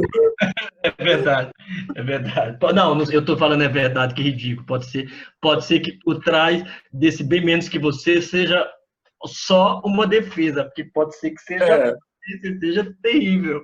Que bom que somos terríveis e que bom que temos a Lima e que bom que temos a Flor. A Lima, eu sou muito Lima. Eu sou uma faca. Quando eu coloco tudo que eu penso assim, tudo que eu traduzo em poema, tudo que eu traduzo em palavra, Edmar, é como se fosse uma faca que corta, sabe? Porque a gente tem que ser uma faca que corta. E que, como eu falei naquele poema, nudez é outra coisa, nudez é enfiar a faca até o cabo. Às vezes, nudez é foda, cara. A gente não consegue acessar a nudez, porque senão a gente pira nesse mundo, né? Então, assim, eu gosto muito de ser uma faca que corta. Mas uma faca tem o outro lado também. Tem um lado, quer dizer, o lado de baixo corta e o lado de cima não corta. Porque você não pode ser absolutamente um facão. Eu sou a faca e a esperança. Eu luto pela faca, a faca no sentido de denunciar com a minha poesia, com o meu pequeno, minúsculo terreno que eu tenho dentro de mim, que são os livros, que são a poesia, que é o meu corpo, que é lutar, é a minha nudez. Eu me desnudo mesmo. Tudo que eu digo aqui é de verdade, é o que eu estudo, é o que eu acredito. Eu não vou dizer um poema para agradar uma pessoa. E só porque esse poema é bonito. Esse poema ou um texto teatral, ou um livro, tem que dizer por que eu estou lendo, eu tenho que questionar por que esse livro me diz isso. Só para dizer uma ideia, eu estou lendo esse livro aqui, Darcy Ribeiro, O Povo Brasileiro, a Formação e o Sentido do Brasil. Eu queria ter lido ele há muito tempo, porque é um clássico, né? O Darcy Ribeiro fala desde o primeiro dia que os colonizadores chegam aqui, os índios abraçam, são recebidos bem, porque o índio ele é cordial, o índio ele é afetivo, né? Ele nem cordial, essa palavra cordial, mas ele é afetivo. E depois disso é só matança, quase 5 milhões de um genocídio absurdo. E aí fala quando os primeiros negros chegaram aqui, fala a história das mulheres aqui, fala a história de todo o povo que foi perseguido aqui. É incrível esse. Depois disso, eu peguei Canudos, Euclides da Cunha, que é um livro imenso, imenso. Ele é dividido em o homem, a terra. Ele é difícil, porque ele é, sei lá, do século passado, tem mais de 100 anos. Mas Canudos ainda está dentro de mim. Darcy Ribeiro está dentro de mim. Canudos, a República assassinou, mandou matar, com várias frentes do exército, vários canudenses. Porque era uma gente que rezava, que orava, era uma gente descoordenada, de certa forma, assim, no sentido que era gente pobre, miserável pelo sertão, que nunca teve absolutamente nada na vida. Então, quando vem uma figura feita, o Antônio Conselheiro, e que fala que vamos construir ali, vamos se juntar ali, vamos rezar, a pessoa tem um objetivo, a pessoa tem um ideal, mesmo que, né? Então, isso foi, todos os levantes, todas as lutas foram assassinadas no Brasil. E aí eu preciso saber de que Brasil é esse, sabe? Essa é a Lima, essa é a faca. Eu preciso saber de que Brasil, porque se eu for falar, eu não posso falar um poema ingênuo sem contextualizar. Por isso que eu falo, por isso que eu trago Lorca, que foi assassinado pelos fascistas, porque era gay, e porque era e o poeta ameaça. O poeta ameaça um sistema, porque um poeta subverte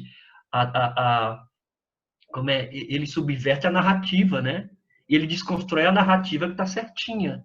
Então ele é uma figura perigosa, como artista, como professor que realmente é aquele professor, como pensadores, como intelectuais, como mulheres, como movimentos, seja LGBT, negro, os movimentos, porque você luta contra a hegemonia, e você quer dar o seu ponto de vista, porque a história foi sempre contada pela grande burguesia, pela grande elite. Nós não temos a nossa história contada.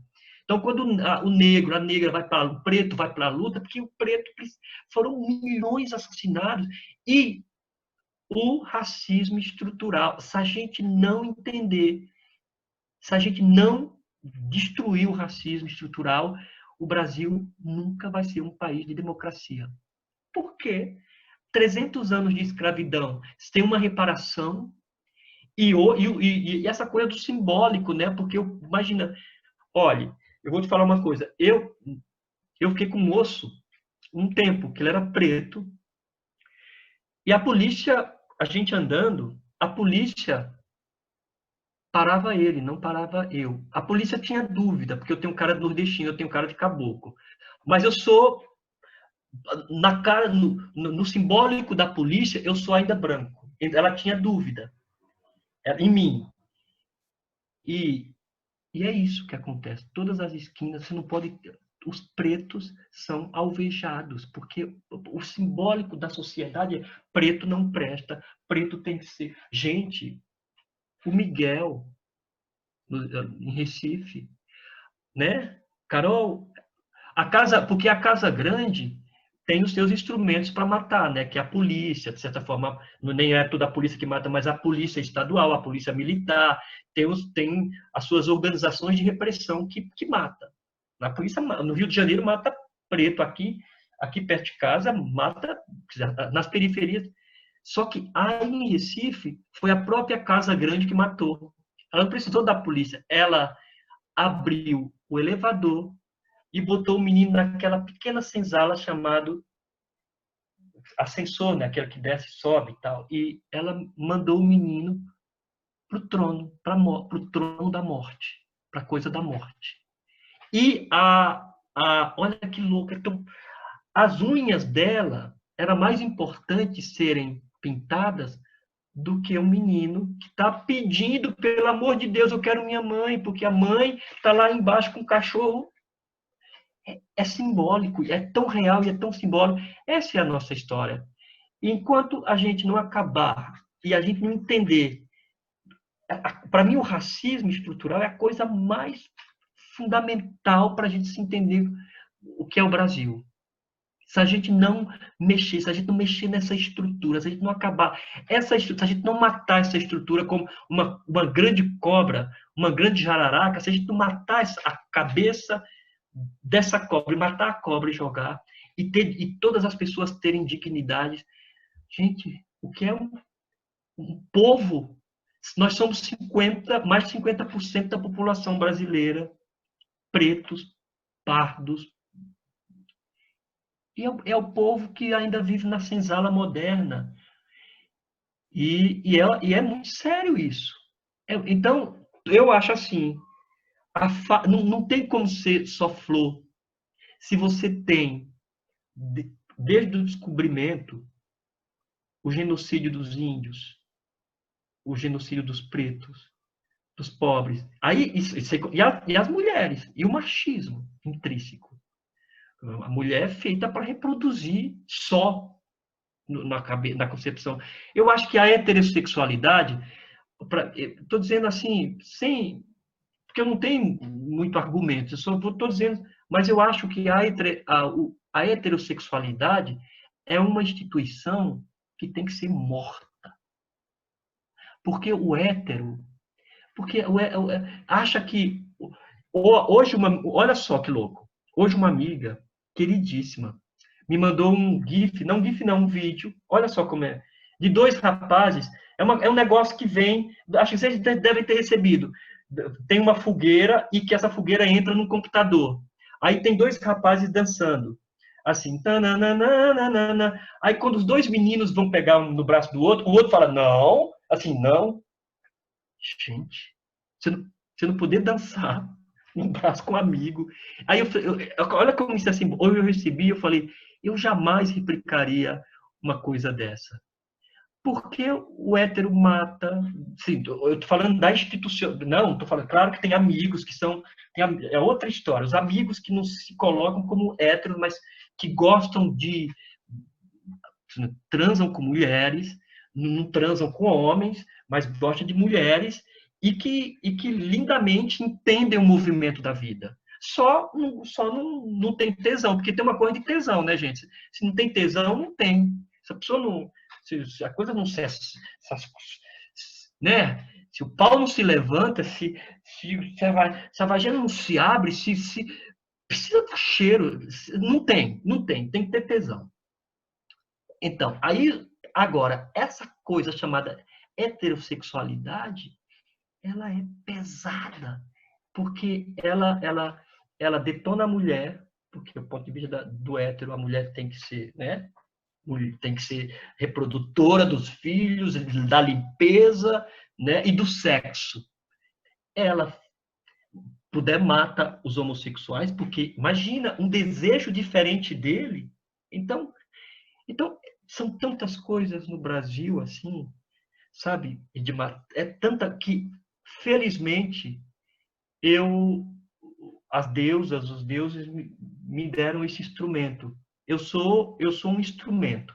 Eu não sou eu sou um instrumento. A essência tá nos livros, tá nessas mulheres que construíram o seu pensamento, e eu sou uma voz que diz. E essa voz que diz, ela tem critério. Ela não é uma voz cega. Então, em alguns momentos chegaram textos para mim assim, quer que se faça isso. Até me namorando assim no sentido, é bonito esse texto. Não, mas esse texto não me representa porque ele é machista. Não, aí eu falei assim, se ele é machista, vamos questionar o machismo? Não, o texto é assim, então tem que ser assim. Então, nesse sentido, eu sou a lima. Agora, eu sou a flor para dizer os textos. Porque eu digo com o corpo, eu digo com inflamação, assim, eu sou inflamado, sabe? Para dizer. Isso é a flor, sabe? E exatamente, dentro dessa flor, é aquela coisa que a minha mãe falou. E uma festa? E a festa não tem briga, não tem conflito? A festa não tem conflito? A flor tem conflito. Dentro da flor, olha que bonito. Eu acho uma das coisas mais bonitas. Você olha uma flor tão linda, aí você vai tocar nele, de repente você fica ensanguentado, porque lá dentro dela tem um espinho. Como ela falou, como a flor dizendo assim para mim, saiba chegar. Não vá botando a mão onde você não conhece. Eu sou linda, mas eu tenho as minhas armas. Não é lindo isso? É isso. Pessoal, eu sei que o papo está muito bom, tem muita poesia, muitas imagens aí que já estão reverberando em nós, percebo. Até porque daqui a pouco eu já estou começando com vontade de mijar. Daqui a pouco eu já tomei bastante água, menos vinho para não ficar bêbado. Porque esse foi que meu amigo me deu. Mas água eu bebi bastante. E a gente normalmente faz encontros de 1h30 e a gente chegou novamente em quase 2 horas já de encontro. Então, se alguém tiver alguma colocação a fazer, algo a perguntar, ou se o Dinho quiser trazer alguma das poesias que ele sinalizou ali para o final, tá? Para a gente caminhar para um final do nosso encontro. Olha, desculpe, alguém vai falar? Então, olha. Então, eu vou terminar com 2 poesias, tá? Que eu gosto muito, muito mesmo. Que é da Patrícia Naia. A poesia não respeita nada. Ignora garfo e faca e come teu juízo com a mão. É nômade e anda descalça desprezando a eloquência. Morde a língua e se lambuza. A poesia leviana, a poesia eleva Ana, Maria, Pedro Joaquim. A poesia faz barulho na sala, cala diplomas, derruba reis, ri na cara do perigo. A poesia tem dente e fome de gente. A poesia desobedece. Poesia é delinquente. Agora é outra. A poesia, quando chega, não respeita nada, nem pai nem mãe. Quando ela chega de qualquer de seus abismos, desconhece o Estado e a sociedade civil. Infringe o código de águas, relincha como puta nova em frente ao Palácio da Alvorada e só depois reconsidera. Beija nos olhos os que ganham mal, embala no colo os que têm sede de felicidade e de justiça e promete incendiar o país. Ferreira Goulart e Patrícia Naia.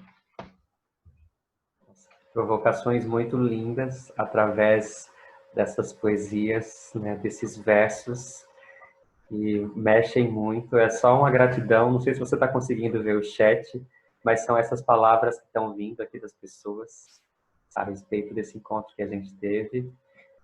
Ai, muito obrigado, Dinho, por você. E a gente tá com 35 pessoas no chat. 35.